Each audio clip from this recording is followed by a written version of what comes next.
सो hello scholars, हम Arya public school class 5 math chapter 6 कर रहे थे जिसका नेम था मल्टीपल्स एंड फैक्टर। इसकी एक्सरसाइज 6.3 कंप्लीट करना हमने स्टार्ट किया था, जिसका क्वेश्चन नंबर 1 हम कंप्लीट कर चुके थे। अगर क्वेश्चन नंबर 1 कंप्लीट है तो इसका मतलब आपके डिविजिबिलिटी रूल भी क्लियर होंगे, क्योंकि हमने पिछली एक्सरसाइज में मींस इसके पहले वाली वीडियोस में सारे डिविजिबिलिटी रूल्स पढ़े थे और उसके एग्जाम्पल के तौर पे हमने ये क्वेश्चन नंबर 1 कंप्लीट किया था। क्लियर? तो अगर आपने वो वीडियो नहीं देखी है तो सबसे पहले आपको वो वीडियो देखना है। थोड़ी लंबी वीडियो है लेकिन उसको कवर करना है।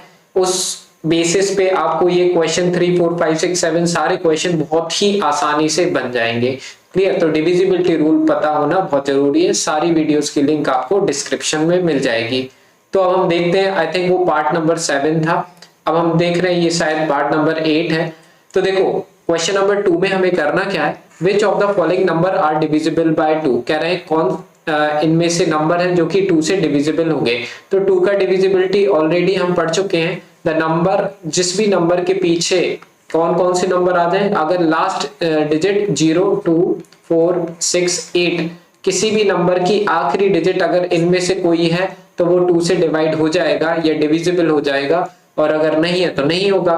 तो जैसे कि अगर हम फर्स्ट वाला पार्ट देखें, फर्स्ट वाले पार्ट में लास्ट डिजिट जो है वो है 3, तो इसका मतलब ये नंबर हमारा 2 से डिवाइड नहीं होगा। तो मैं क्या कर दूंगा, नो, अकेला नो ही लिख दूंगा मैं, या फिर यस लिख देता हूं, या फिर नो। ओके, सो क्योंकि 3 है ना तो नहीं होगा डिविजिबल। इस नंबर के पीछे सेकंड वाले में देखें तो यहाँ पे 0 है आखिरी में, और 0 मेरा इस क्राइटेरिया को फुलफिल कर रहा है। तो किसी भी नंबर के पीछे अगर 0 होता है तो वो मेरा 2 से डिविजिबल होता है, तो इस वजह से यस हो जाएगा। थर्ड वाले को देखें तो इसका लास्ट डिजिट है मेरा 8 है, तो ये मेरा यस हो जाएगा। इसके बाद डी वाला देखें तो ये 6 है, तो 6 है तो यस हो जाएगा।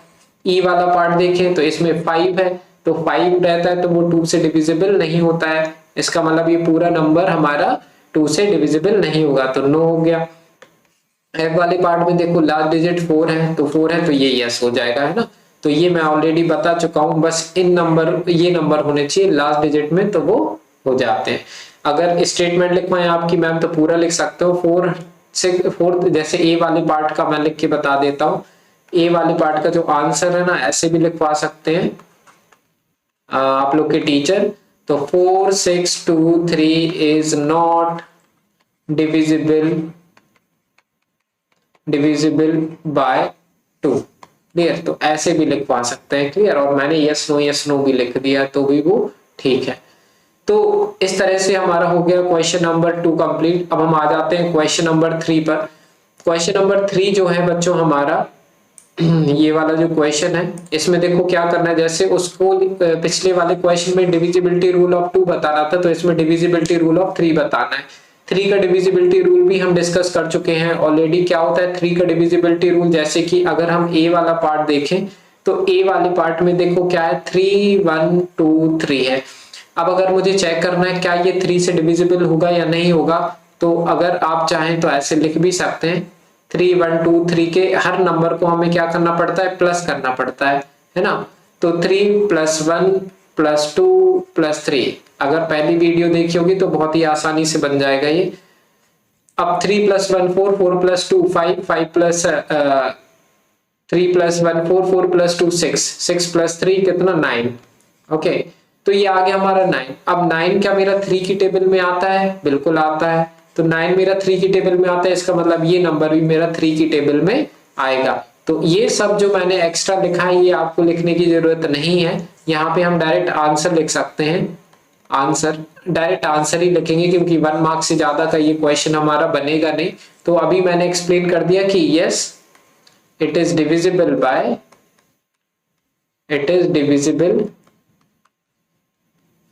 बाय 3। क्लियर? तो ऐसे लिख देना है। क्लियर है? ऐसे ही सारे पार्ट करने हैं। जैसे बी पार्ट को अगर देखें, ये तो बच्चों आप ओरली भी कर सकते हो। जैसे अगर हम बी वाला पार्ट देखें तो इसमें देखो कौन से नंबर है, 4, 8, 2, 6। तो 4 प्लस, अब इन पर्टिकुलरली नंबर्स को ऐड कर दो। 4 + 8 12, 12 + 2 14। ओके, 4 + 8 4, 8 12, 12 + 2 14, 14 + 6 20।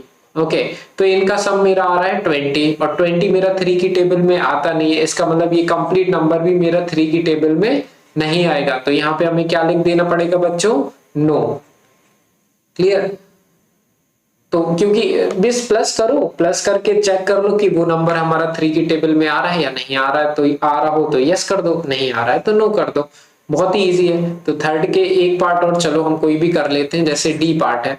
डी पार्ट में चेक करें अगर हम, तो बस नंबर को ऐड करो। तो 7 + 6 होता है हमारा क्या, 13। 13 + 3 होता है हमारा 19। 19 + 2 होता है 21, और 21 + 1 होता है 22।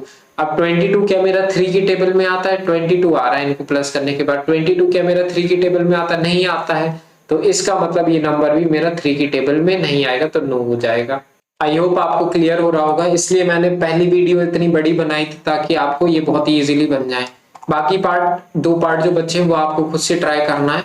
अब हम करते हैं बच्चों फोर्थ क्वेश्चन। फोर्थ क्वेश्चन में क्या है कि कह रहे हैं कि use divisibility rule, find out which of the following number are divisible by 4। कह रहे डिविजिबिलिटी रूल को यूज करके बताओ कौन से नंबर इनमें से 4 से डिवाइड होंगे या फिर डिविजिबल होंगे 4 से। तो अगर हम ए वाला पार्ट देखें इसका, तो हमें 486। डिविजिबिलिटी रूल ऑफ 4 क्या था, हमें लास्ट के 2 डिजिट उठाने थे और उसको डिवाइड करके देखना था हमें किससे, 4 से, है ना। तो सबसे पहले हम लास्ट के 2 डिजिट उठाते हैं। सॉल्यूशन लिखा, लास्ट के 2 डिजिट इसके कौन से हैं, 86। तो 86 को हम क्या कर देंगे, 4 से डिवाइड करके चेक कर लेंगे। 4 2 जा 8 होता है, कुछ नहीं बचा यहाँ पे। 6 को नीचे उतारा तो 4 1 जा 4, तो यहाँ पे 6 से में से 4 माइनस किया तो 2। तो अब देखो बच्चों मेरा रिमाइंडर 2 बच रहा है ना। अब अगर मेरा रिमाइंडर 2 बच रहा है, इसका मतलब ये 86 जो है वो 4 की टेबल में नहीं आता है ना। तो लास्ट के 2 डिजिट आपको चेक करना है, अगर वो 4 की टेबल में आ रहे हैं तो वो पूरा नंबर 4 से डिवाइड हो जाएगा, अगर नहीं आ रहे हैं तो नहीं होगा।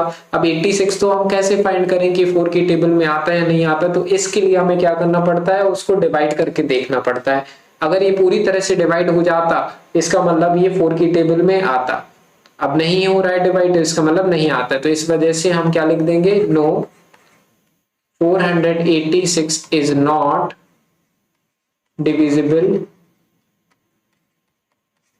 Divisible by 4। क्लियर, ये नो मैं हटा देता हूं यहां से। क्लियर। तो बस आप आखिरी के 2 डिजिट देखने में, आगे बार बार बोलता हूं आपके लिए ना। एक और देख लेते बच्चों, 512 है। जैसे अगर मैं बी वाला पार्ट देखूं, तो इसमें क्या है हमारा 512। 512 है, तो अगेन मैं लास्ट के 2 डिजिट चेक कर लूंगा। लास्ट के 2 डिजिट मेरे क्या है, 12 है। और 12 जो है वो मेरा 4 की टेबल में आता है, क्या आता है, 4 3 जा 12 होता है ना। तो क्योंकि 12 मेरा 4 की टेबल में आता है, तो मेरा पूरा नंबर 4 की टेबल में आएगा। इसका मतलब मेरा ये 512 इज डिविजिबल बाय 4। तो आंसर में हम क्या लिख देंगे, 512 इज डिविजिबल बाय 4। तो आखिरी के बस 2 डिजिट देख लो। आई होप आपको क्लियर होगा। ये देखो, ये तो हम कुछ तो क्वेश्चन ऐसे हैं कि आप डायरेक्टली ही कर सकते हैं। जैसे थर्ड वाला है, ये बीच के आखिरी के 2 पॉइंट है 20, तो 20 तो आता है ना 4 की टेबल में। इसका मतलब ये मेरा 4 की टेबल में आएगा पूरा नंबर।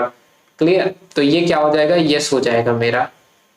जब आप ये 73 को डिवाइड करके देख लेना, है ना। तो जब आप डिवाइड करोगे तो ये नहीं आएगा 4 की टेबल में, तो इसलिए इसका आंसर होगा नो। 36 लास्ट के 2 डिजिट देखो, 34 9 जा 36 होता है। इसका मतलब ये पूरा नंबर भी 4 की टेबल में आएगा, क्योंकि 36 मेरा 4 की टेबल में आता है।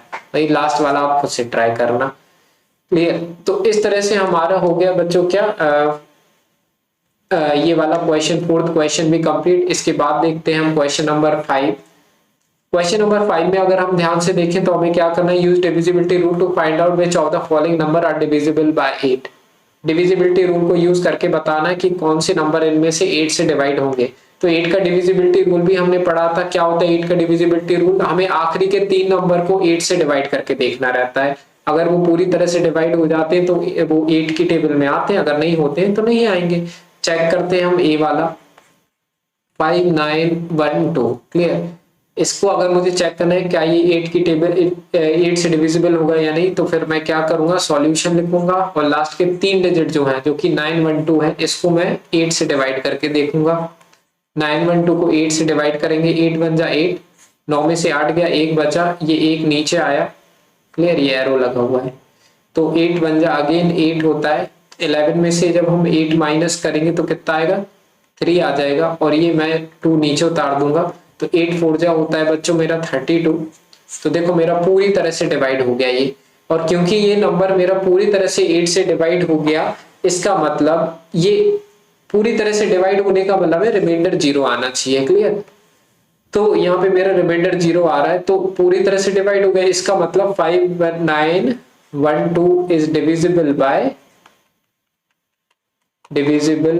बाय 8, क्लियर हुआ। तो बस इतना सा करना है, आखिरी के डिजिट्स चेक कर लेना है ना। चलो हम एक और पार्ट कर लेते हैं बी पार्ट ही कर लेते हैं। चलो बी पार्ट में कर रहा हूं। बी पार्ट में देखो 7732 है, 7732। अब हम क्या करेंगे, अगेन सॉल्यूशन लिखेंगे, फिर से मैं लास्ट के 3 डिजिट लूंगा जो कि है 732। तो मैं 732 को डिवाइड करता हूं किससे, 8 से, क्योंकि 8 का डिविजिबिलिटी रूल है। 8 का डिविजिबिलिटी रूल ऑलरेडी बता चुका हूं। 8 9 जा 72, डिवाइड तो करते बनता है ना, हमारा पूरा एक डिवाइड का चैप्टर था। 73 में से 72 माइनस करेंगे तो 1 आएगा, ओके। ये कुछ नहीं बचेगा, ये 2 का 2, 8 1 जा 8, 12 में से 8 माइनस करेंगे बच्चों तो आएगा 4। तो यहाँ पे अगर हम चेक करें तो हमारा क्या बच रहा है, 4 बच रहा है रिमाइंडर। तो हमारा पूरी तरह से डिवाइड नहीं हुआ ना, और क्योंकि ये पूरी तरह से डिवाइड नहीं हुआ है, इसका मतलब क्या हो जाएगा, 7732 हमारा 8 से डिविजिबल नहीं हो सकता है। तो हम क्या लिखेंगे, मैं देखो यहाँ पे आंसर लिख देता हूँ, आंसर इसका है ना। तो आंसर क्या आ जाएगा हमारा, एक second, 7732 is not divisible, divisible, divisible by 8, clear. तो ये हो जाएगा बच्चों हमारा आंसर, है ना। तो बस आपको लास्ट के 3 डिजिट डिवाइड करने रहते हैं 8 से, अगर पूरा हो गया तो ठीक है, नहीं हुआ तो दिक्कत है, कोई बात नहीं। तो इस तरह से 5th क्वेश्चन भी हो गया कंप्लीट। बाकी के पार्ट आपको खुद से ट्राई करना है। बाकी 6th, 7th और 8th क्वेश्चन, ये जो 3 क्वेश्चन बचे हम देखेंगे नेक्स्ट वीडियो में। तो अगर पसंद आई वीडियो प्लीज लाइक करना, सब्सक्राइब जरूर करना चैनल को, और अगर कोई भी डाउट रहे तो कमेंट सेक्शन में आप पूछ सकते हैं, क्लियर। तो बस सपोर्ट करते रहिए, मिलते हैं नेक्स्ट वीडियो में, बाय।